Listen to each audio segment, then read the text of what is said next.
Hello friends, মন, মাথা আর মেজাজ সবসময় ঠান্ডা রাখবেন। কেননা দেখবেন, লোহাকে যত উত্তপ্ত করা হয়, যত গরম করা হয়, তার ক্ষমতা কিন্তু কমতে থাকে। সে আস্তে আস্তে তার শক্ত রূপ থেকে নরম রূপে আসতে শুরু করে। লোহাকে তাপ দিলেই সে গলতে শুরু করে। কিন্তু সেই লোহাই যদি গরম করা না হয়, তাহলে কিন্তু সে অনেক শক্ত থাকে।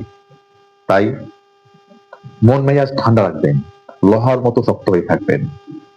আপনি গরম হলেই, আপনার মাথা গরম হলেই লোহার মতো আপনি গলে যাবেন।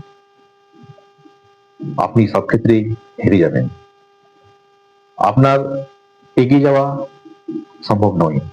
তাই লোহার মতোই শক্ত হন, মন মেজাজ ঠান্ডা রাখুন, মাথা ঠান্ডা রাখুন, ধৈর্য রাখুন। Thank you.